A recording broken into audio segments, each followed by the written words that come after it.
Hi, Angela. This is Francis with Latinas Canapreneurs in Puerto Rico. How are you? I'm good. It's nice meeting you. Thanks for having Nice me. to meet you too. This is so great that we get to spend some time with you, so you can talk to us a little bit about everything that you've been doing. I read your bio. That's amazing. You're like a superwoman in cannabis for Been so long. hiding a little bit.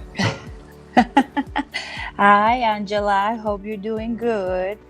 Angela, she is a super woman in cannabis, and she. You say you've been hiding? Like, no, you haven't been hiding. You've been learning and You've been educating working. all of us. You've Yeah. been educating all of us. I just fly beneath the radar a lot, though. Well, that's what we're here for. We definitely need to highlight those women who have worked so hard. I mean, we just heard about, cannabis from Puerto Rico 3 years ago medicinally. But again, women like you who have been in the long run, like I said, it's been for more than a decade. And again, that's why we want to educate. Our mission is to inspire, educate, and elevate Latinas and the Latin community within cannabis and with Retro Spanish content. And we love to meet women who inspire us and continue to inspire, educate, and elevate us. So thank you again for your time. And thank you, Nareli, for, definitely, getting in touch and seeing you as such a power woman within the industry. So she could connect us and we could work together. Oh, well, thank you. Yeah, we have to share and we have to empower each other, right? So that's what we're here for. Awesome, Angela. So we have, I think Natalie sent you some questions. We want to know a little bit about what you do, and but in your own words. So definitely, tell us about your journey with cannabis. Tell us a little bit about your organization, and what does it do? Yeah, I've been using cannabis since I was a teenager, and I didn't realize it at the time, but I was already kind of self-treating the symptoms of Crohn's disease. And so I came to cannabis first as a patient. I was diagnosed when I was 18, and I ended up having kind of a bad trip through a lot of prescribed drugs that led me after my surgery to go, okay, I'm going to go try a pot doctor. I was in San Francisco. It was an easy place to go. And I started getting into the cannabis scene in San Francisco around 2005 because my pot doctor helped me more than my real doctor ever had, and kind of gave me a lot of good tips. And I started using cannabis then.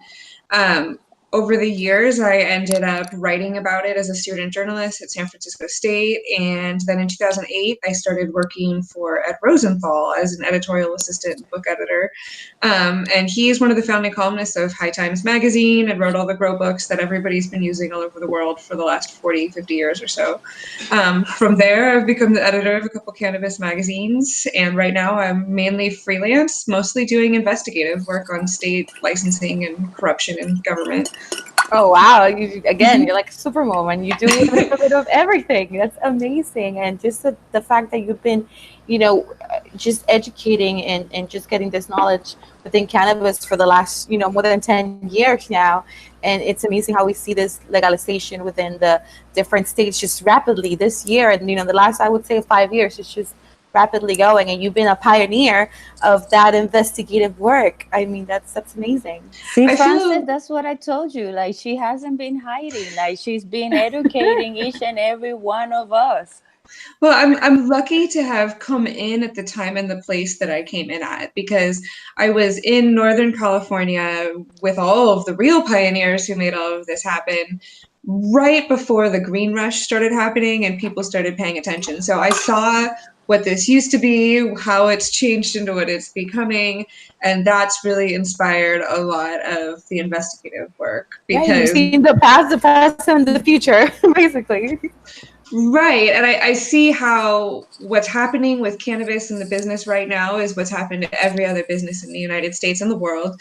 And it doesn't have to be that way. We could use cannabis as a way of introducing new economic models that are a little bit more socially just and fair. Amazing, amazing. It So is tell it is us, a sustainable market. It is a sustainable industry. So we should start treating it this way. Agriculture generally, like the best agriculture that humans get the most benefit from is diverse, and that diversity requires a lot of small farmers that serve local markets and are constantly competing against one another rather than large-scale homogenized agriculture. So if we can keep cannabis from going the way of corn, we can do the world a service and show an agricultural model that can help sustain local economies on things we actually need, which is food. Yes, definitely. And again, here in Puerto Rico, it's something that the industry, definitely the economy really needs, and it's something that is completely new. And again, like you said, we could just reverse the model of having big corporate, takeovers and make it more sustainable, more accessible, and in an industry where it's diverse. Like you said, it's not just for big corporate, big money, just to make it social just for everyone. And tell us about you started going into cannabis because of your condition, correct? Yeah. So that's how, when you started doing research about cannabis?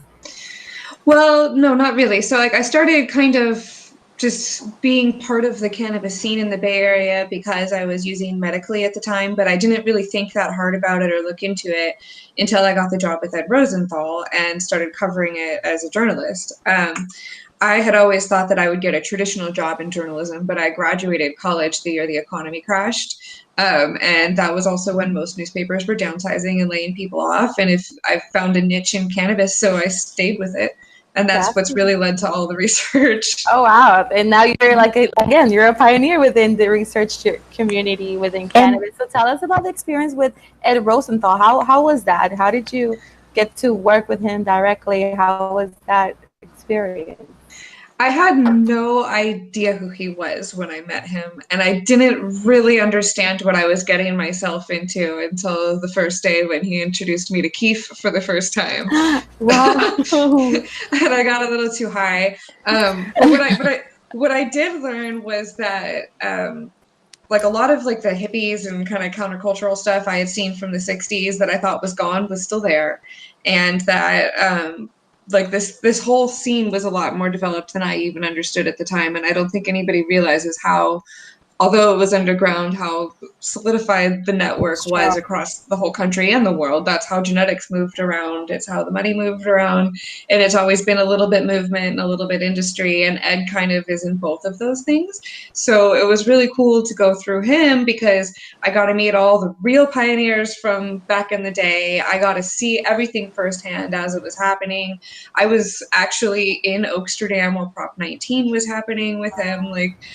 And getting an MBA at the same time. So it was kind of an interesting time. But generally, like, because of him, I had the front row seat to everything that was happening as it was happening. And that was a really cool experience. Wow, that's amazing. And Angela, do you mind sharing with us what was the diagnosis that you treat with cannabis? I have Crohn's disease. Oh, wow. And that's it. Unlike other people with autoimmune diseases that I know, because I kind of stayed away from pharmaceutical drugs, I seem to have less other problems to deal with. Just the Crohn's. Yeah, it's just a treatment for Crohn's. Just the side effects of it are of the medicine that that you take. Sometimes it's even worse than the condition itself, and just that you could find that relief within cannabis. So, how was your treatment? How did you come into become like a full cannabis patient and just leave your traditional doctor and go into? Well, when I was diagnosed, I was young. I was 18, and I didn't have any experience with the medical system, and so I trusted everything that the doctors told me. I mean, they go to medical school for longer than I'd been around, so I just trusted it. And the first 7 months or so since I was diagnosed was just hell. I was on opiates and steroids, and I was having all kinds of side effects. They were giving me all these other drugs that I didn't feel were doing anything. And it turns out they were actually hurting me because I had an intestinal blockage already. And sometimes when the pills don't digest, they just cause painful pressure on that area. And so I ended up having a surgery maybe 7 or 8 months after I was diagnosed to have a foot of my colon removed. And after that, I was very adamant that I was going to use cannabis and just one drug. And the one drug they convinced me to stay on was Remicade, which is a immunosuppressant drug that they give to people with all kinds of autoimmune diseases. That kept me in check for the better. Oh yeah, I know you were on it too. It was really, really good for me for about 3 or 4 years. Like I was able to kind of like live the life of a young person, which was really great for me. But then all the side effects started happening and it stopped working so well. I started learning that it could cause cancer if you take it in the long run. I had gained 80 pounds. I had all kinds of just like weird things going on with my body all the time. And I wasn't taking care of myself because they told me diet didn't matter, lifestyle didn't matter, just take the drug and you're fine. So I went off of that and got sick almost immediately, kind of believed all the stuff I was reading online about cannabis oil and thought that I would just cure myself eating as much oil as I possibly can. And I just shot my tolerance really and ended up in another surgery. So now I'm down to about 2/3 of my colon, but I've learned and been able to keep my condition in remission for the first time without drugs over the last few years because I kind of expanded my knowledge base beyond just cannabis to other herbs, lifestyle stuff, meditation, exercise. I have an extreme diet right now that's really, really strict, but puts everything in check. And so I've basically learned what the lesson that I think everybody needs to learn from cannabis is that there's no such thing as a magic silver bullet cure, but better health comes through better living, and we all should be moving towards living a lot cleaner. Oh my God, I was just going to ask you what advice, and that's just great. It's so amazing just about cannabis and how, like you said, everyone has an individual journey. I call it. It's not, like you say, it's not a magic pill. It's a balanced life. You have to make sure you incorporate in different ways so you can balance and it depends on your condition. So it's just amazing how, you are able to incorporate it and make the best situation out of it. I blame capitalism. I think it's part of the reason that we think that you can just buy something that solves all your problems. And we have that mentality. We're fed that mentality through the healthcare system as it is right now. And all of the things I'm doing that are helping me the most aren't really something you can patent and sell me.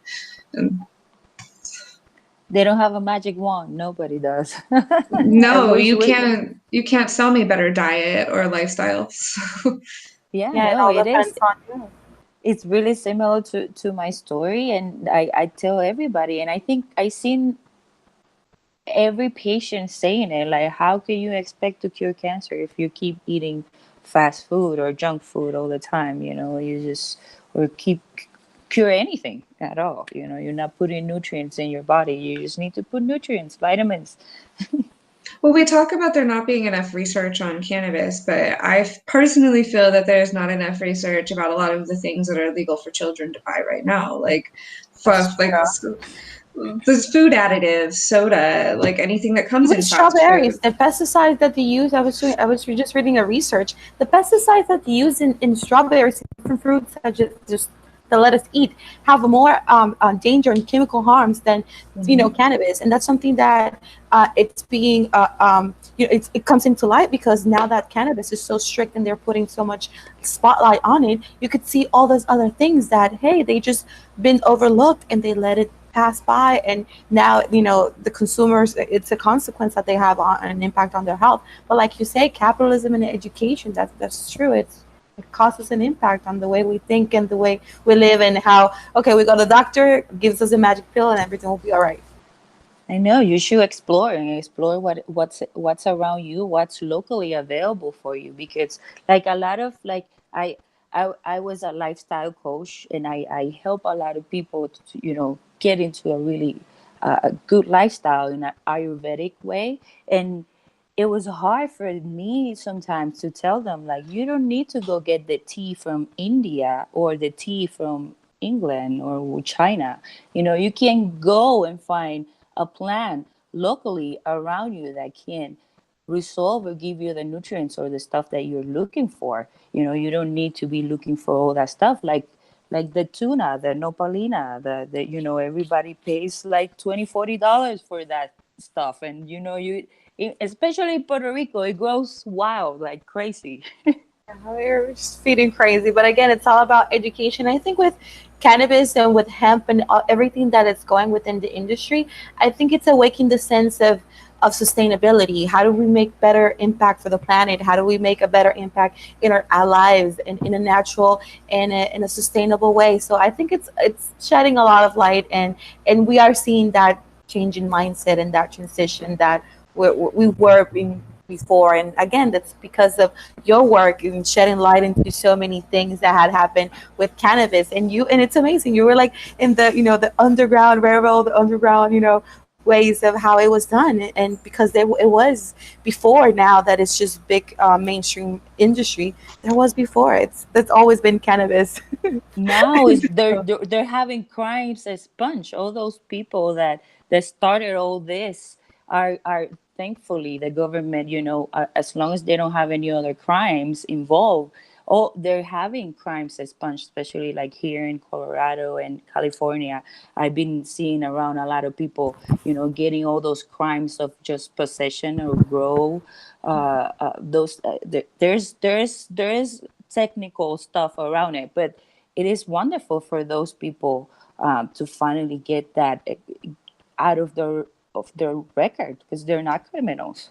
We do still have federal marijuana prisoners in the United States that did nothing to break current laws.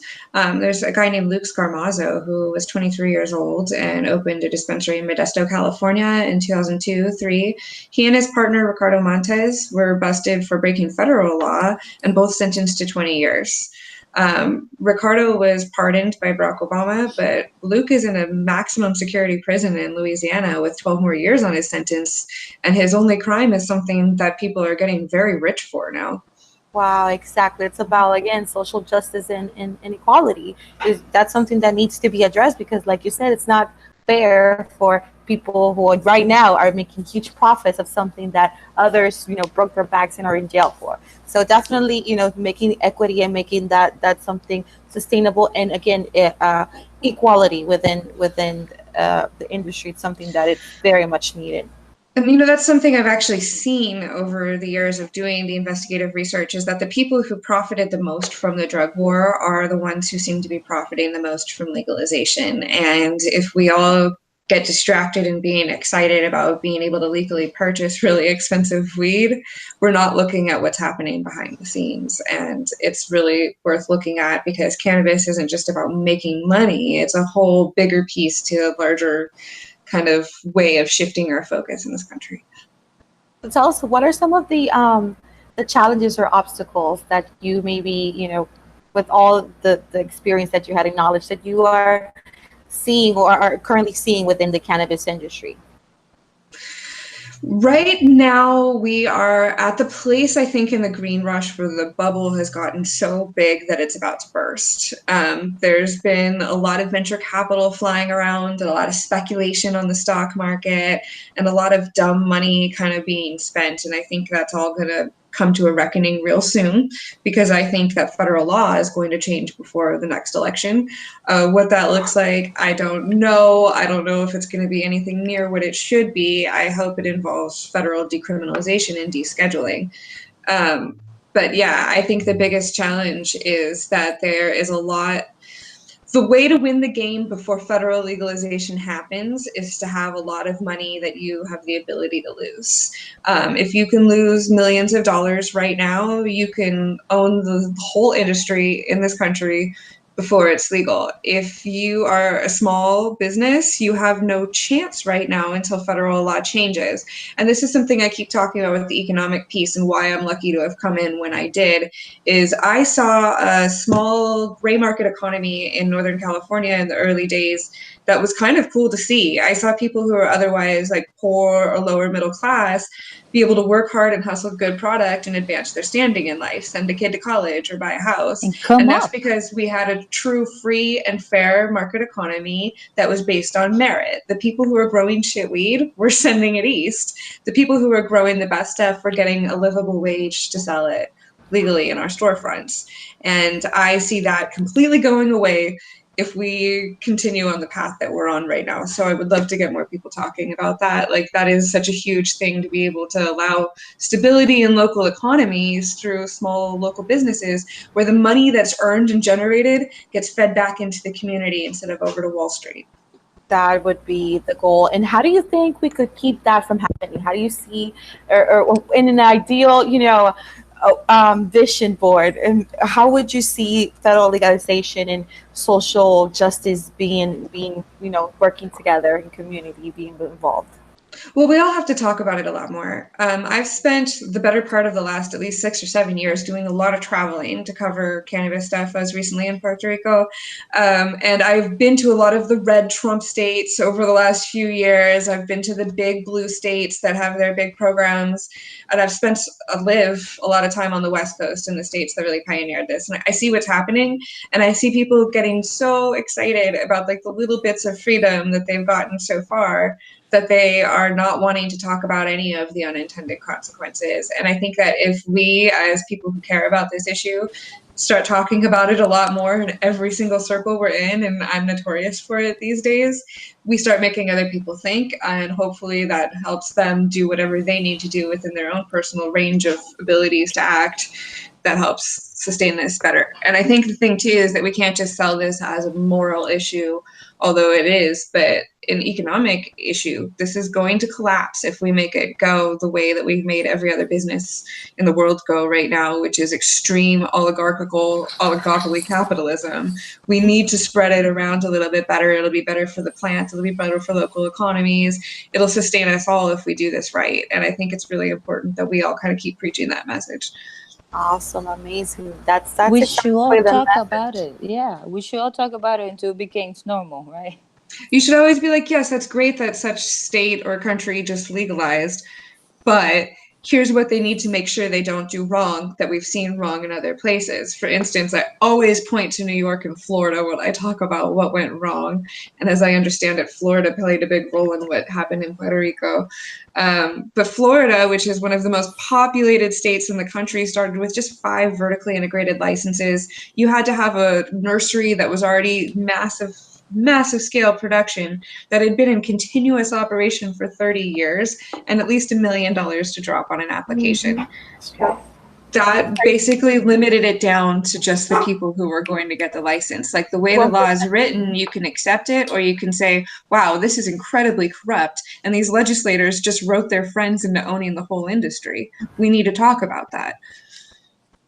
Exactly. It's all about equality and social equity, because again, it's not fair to continue to make rich people the same people who are just are getting rich off of it, and make it again, it's a flower. That's something that I always tell people. Hey, it's a flower, it's sustainable, it could impact every country's economy in such a powerful way, especially here in Puerto Rico, to make it sustainable, to make a more ecological choice when it comes to building, when it comes to growing, and when it comes to exporting. Again, with the climate here, it could definitely be a turnaround for our economy. But like you say, it's definitely about looking into the legislation to make sure that they're not making their friends richer and getting equal pieces of the pie. Well, and we also need to prevent it from going the way of all the other businesses, in that it's usually an extractive capitalism model. Like, just for the most rough base thing is saying like a gold mine, right? We tap this thing and pull the wealth out of it and send it somewhere else. Export, I think, is important for everybody, because that's how you get things that aren't available where you are. But if they can be produced where you are, we should be producing it locally, because that puts the money back into our own local economies, and that's really the one that matters the most. Those small shops, those mom and pop shops, they most of the time have the best craftsmanships. That's what you see in most of the places that I've visited, where there's legalization. You just see like the smallest thing is where you get those really, really, really care for products, and that's where people are gonna go. Like I always tell them.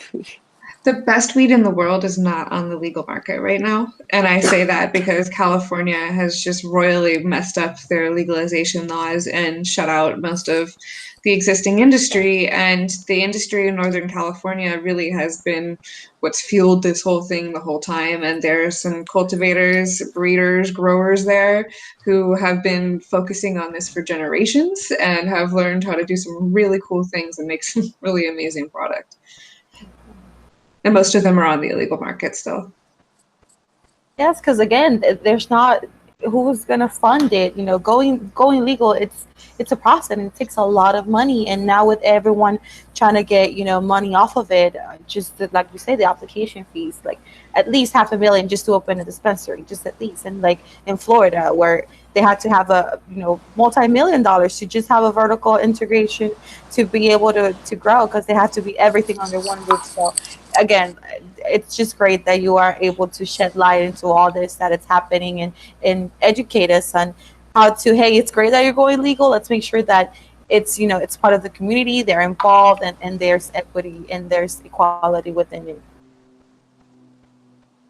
When we talk about the economics of legalization, because it is kind of why this has been moving so fast over the last few years, is that people have seen all the money in it. We have to remind people that it should be about reviving local economies, not Wall Street. We don't need to subsidize them anymore. Yes, we've done enough. We've done enough. They don't understand. They don't It's understand how to unavoidable. grow a plant. They don't understand. They don't have time to grow plants. They don't understand. They don't understand either that, like, I would never want the same thing every day. Like, you can't sell me a Budweiser and marijuana. I want as much variety as possible when it comes to cannabis. I've seen so many really expensive methods that are like, why are you doing this? Why are we over packaging stuff? Why are we over labeling stuff? Like, it's weed. I understand we need to know what's in it, and yes, okay, but come on, we're putting like so many labels and stuff. Like, Yeah, alcohol doesn't need that much labeling. You know, there's things that we could definitely make easier and make it, again, more sustainable. But like you said, I just read a couple of days ago a report that cannabis is such a great industry, but it's causing so much waste because of the packaging and because everything we're doing. So again, we're doing good in one side and then just going down the other. I think a lot of that was like kind of corrupt opportunism in a way. And the reason I say that is I remember in 2014, at the very beginning of the year, is when Colorado started its sales. And there were all these headlines all over the place showing the lines of people on New Year's Day waiting outside the door. And I went down to an ArcView investor conference about 2 weeks later in Las Vegas. And they had the whole industry there, of the money people at least.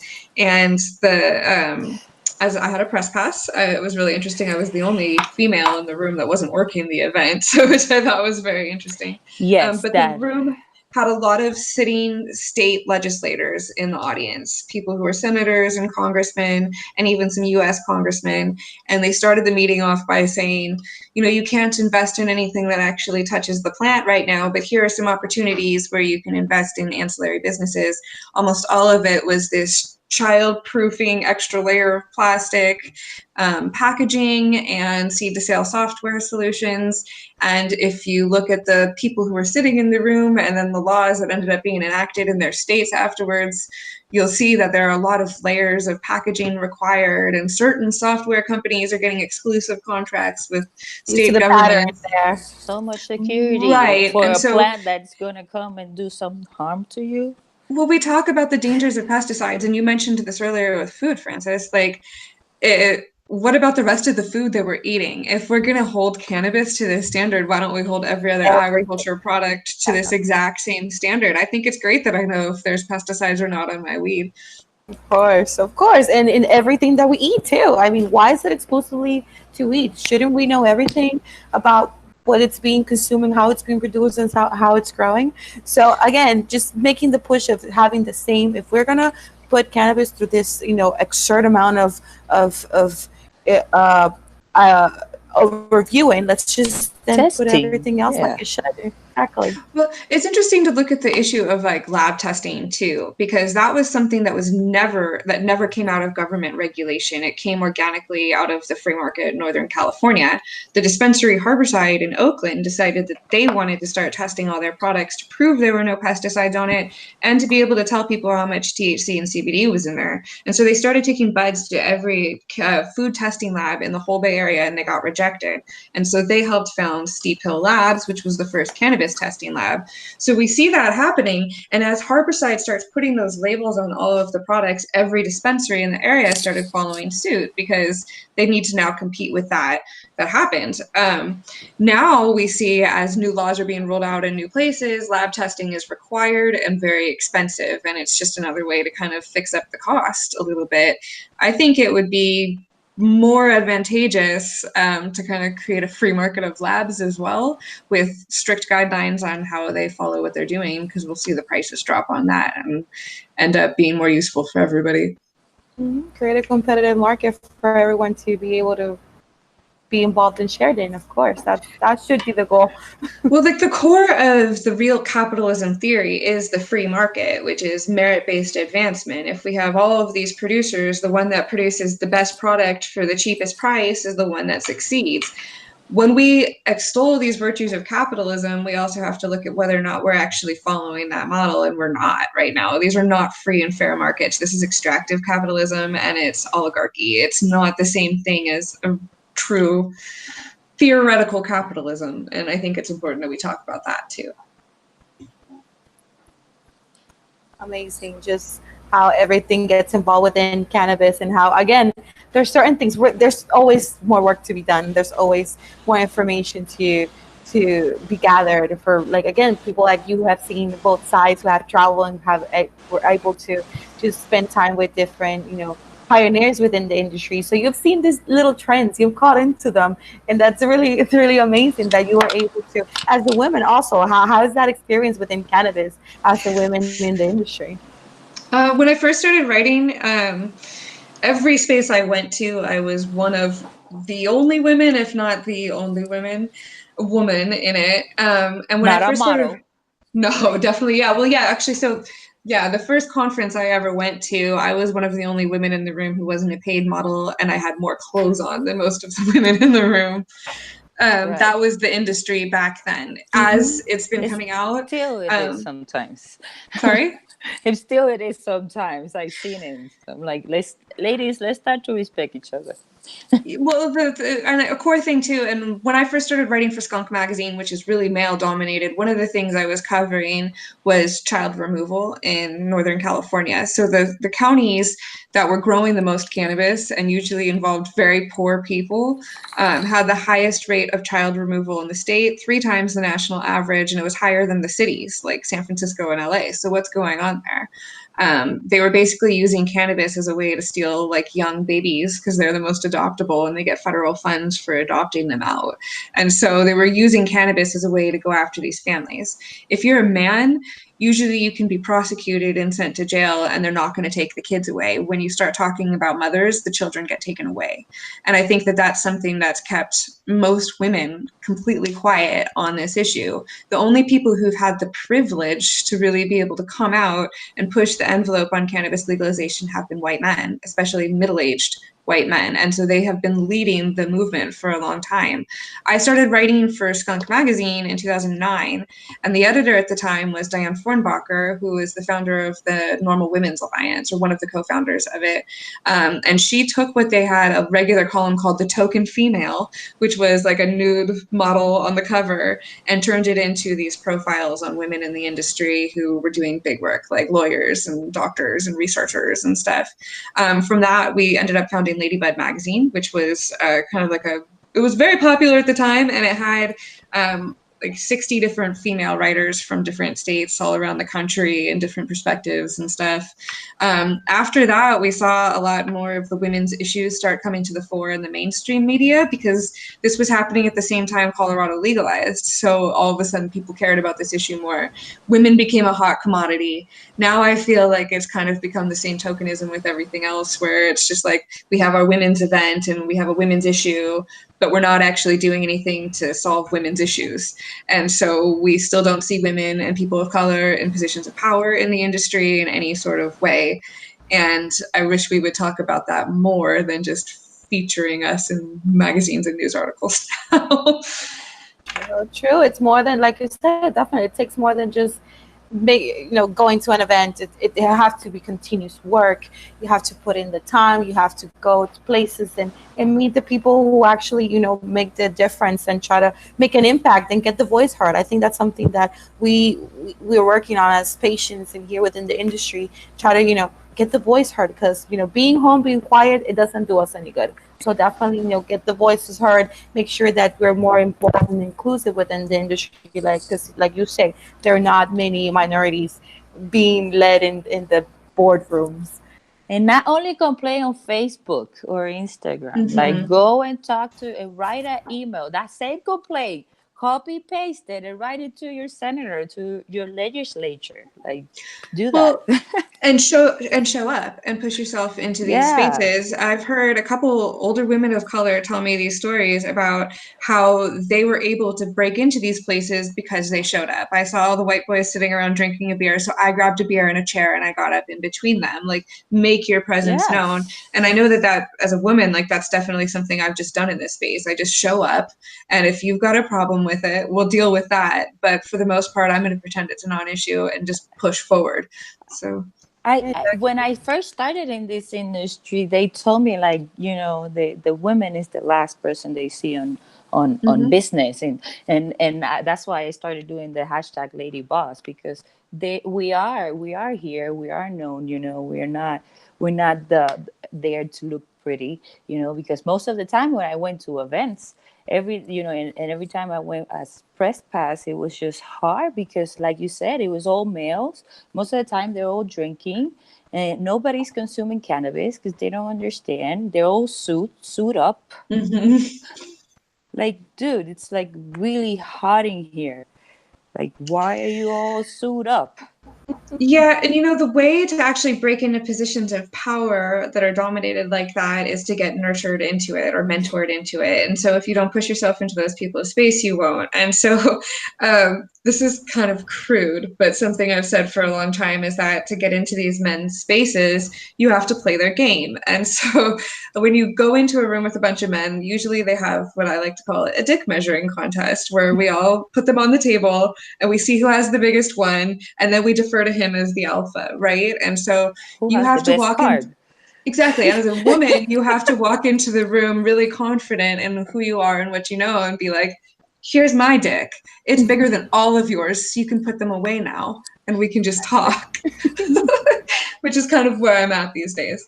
Especially when you come with, like, not really sexy or provocative dressed up, that really impresses them more sometimes than whenever you are showing everything out, because they know you're ready for business. And that's amazing. You are, like, when you get into the room, Angela, with those people, you probably do have the biggest stick, because you know everything from the 10 years ago, and then just the new money that's coming in and investing. Can't tell me nothing. So I've learned part of the game is being overconfident in what you actually do and don't know. And so actually when I was living in Utah, I sat in a room with 3 women who were running for Congress in the U.S. Congress out of Utah. One was Mia Love, a Black Mormon. The other was Luz Escamilla, who's a Latina. And the other was a former military vet, woman who I think was lesbian, I'm not sure. And they were talking about, they were asked the question, why aren't women in these positions very much? And Mia Love actually had a really cool answer that I kept thinking about a lot after that. And she said, women will not try to do a job until they're 110% sure that they know everything it entails and how to do it well. Men will come in and assume that they're qualified to do the same job when they know about 10% of the information, and they make up the difference as they go. And when I heard her say that, I'm like, yeah, that's actually what's prevented me from pushing myself into other places like that, is I feel like I'm just not ready, and nobody's ready. You don't become ready until you go in and just do something. And that's how most of the men in power have gotten into things, is they just show up and do it. Yeah, just take the risk. That's the same thing that, we have to do. It's a risk. We always take it. But again, the risk, it's worth taking it. You have to make sure that you show up, that you give a face, that you talk about it. And it's like you say, it's very hard being a woman within the industry and trying to, be a powerhouse. within the industry that is dominated by males. So it's just amazing that we are together and we are able to do this and make changes for it. Look how the mainstream media looks at politicians such as Donald Trump versus Alexandria Ocasio-Cortez. He came in with zero experience or understanding or knowledge of the job that he's doing, and he's celebrated as an outsider. She comes in highly educated and ready to go, but she's young and she's female, so she can't possibly know what she's doing. She's not ready for this. That's true. That's how we've been being not manipulated, but in a way, that's how we've been brought up to think that it's okay for a male who, like you said, knows nothing about politics, has never been involved in politics. It's now precedent, and how so much women with power and and knowledge and all this politics involved, and could be still looked down upon. Well, they'll both prove us wrong. So. and before everything we wrap up, I really want to talk about. You mentioned Utah. I really want to talk about Utah because it's been a really, really controversial thing. Like for everybody who researched it, I don't know if everybody does, but I've been reading for a lot about Utah. There's so mixed media information. It's Orwellian, I think. Is a good word. What's going on? For such a conservative state, I guess it was unexpected. So tell us a little bit about Utah, how that came to be. Yeah, so my husband and I both have family there, which is kind of odd for both of us. He's from Ecuador and his US home is San Francisco, and I'm from California and I went to college in San Francisco, which is where we met each other.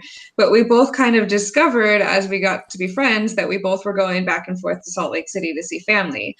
I have a long lost half sister there who was adopted at birth and grew up LDS. And he has an aunt who converted LDS, moved to Utah, and then his mom and another aunt ended up following them to Utah. So we both had family there. And I had been going back and forth since about 2002. In 2013, when we were dating, he ended up getting his master's degree there. And I learned that if I went and lived with him, my rent would be less than half of it was, including a commute price to the Bay Area once a month, than it was to stay in the Bay Area. Yeah. This also put me right next to Colorado, Nevada, California, and Oregon as all the legalization was happening, which was kind of a cool situation. So I moved to Utah, and I ended up living in an apartment right at the bottom of Capitol Hill and meeting a cannabis lobbyist almost immediately. She has a brain tumor in her head that she can't have removed, and it's caused other problems that have been kind of spiraling. And so this also happened to coincide with the time that Utah was becoming the first state in the country, or really region anywhere in the world, to legalize just CBD. And what they did in Utah ended up being copied all over the place, literally internationally at this point. And I was living at the bottom of Capitol Hill, and she was lobbying every day, and she would come down and I would show her charts and graphs and explain to her what she needed to tell them about what they were doing wrong. We were supportive of it passing because we wanted to make sure the kids got whatever they wanted, but we wanted them to see what was wrong about what they were doing so that they could put this into a bigger medical bill. And so that obviously didn't happen. And over the next year, we started making as many connections as we could in kind of Salt Lake scene and the political scene and the whole kind of Utah politics world. We ended up meeting a Republican libertarian senator named Mark Madsen right around January 2015, who had severe chronic pain, almost overdosed on an opiate patch that was prescribed to him. He's LDS, the grandson of the prophet Ezra Taft Benson, who was the president prophet of the church in the 80s and 90s. And I just want to clarify for everybody who doesn't know, LDS are the Christians, is the Christians? The Mormons. Mormon, yeah. LDS stands for the Church of Jesus Christ of Latter-day Saints, which are commonly known as Mormons. And so when you live in Utah, the term LDS is usually how we refer to Mormons. I know that was kind of some insights. No worry. I just want, because I get confused. I'm like, I know. So Mark Madsen, this was going to be his second to last year in the state Senate, and he was going to do everything he could to pass a real medical marijuana law. And so it was definitely a weird culture shock for me, coming from more liberal kind of counterculture scenes in California to working in the Republican side of the Utah State Senate on a medical marijuana bill. We learned right away that I'm somebody who had to stay behind the scenes. Nobody wanted to bring me out front because a few people had Googled me and found my affiliations with California gays and legalizers. So I was told to kind of stay behind the scenes. We didn't pass that year. I left and moved to Oregon because we had no reason to stay in Utah anymore, and I needed legality. And my friends there continued to fight to the point where they were able to put a ballot initiative on the 2018 ballot after being rejected a few more times by the state legislature. They were able to pass the ballot initiative up against millions of dollars of opposition from the church that tried to tank it at every cost they could. We passed by 53%, although we had started at 80% at the beginning of the year. Yeah. And less than a month later, the Utah State Legislature called a special session and completely replaced the law with one that basically is non-functioning, and we're about to see how non-functioning it is as they try to roll it out. But Utah is a medical marijuana state now. I know. I don't know that I would really see that. And that's the thing is this is what I was talking about earlier with how we need to kind of evangelize the economic situation of this. They really destroyed local opportunity. They destroyed patient access. Yet everybody is still kind of celebrating the fact that Utah is a medical marijuana state, because who would have thought Utah, right? Right. But at the same time, 80% of the state supports the issue, thinks patients should have access, and they don't know the details of how things went down. So we need to remind them that this is not giving proper access to patients, nor is it providing the economic opportunity people thought that they were bringing in with it. Yeah, it comes. Yeah, one thing is to celebrate what's happening, and another it's just rolling out the regulations and everything to be set in place in order to roll out a prosperous program for patients. So yeah, it's two different things to be said and done. Well, and with all politics in every single region, like celebrating the passage of a law is a good thing, but we have to remember that it's 2 steps forward and 3 steps back. There will always be pushback on what just happened.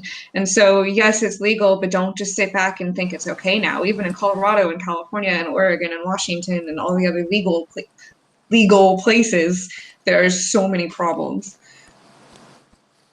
That's right. That's correct. Well, Angela, thank you so much for your time. We'd love to have you. Is there anything else that you'd like to add, or any other events or any future things that we should be on the lookout for?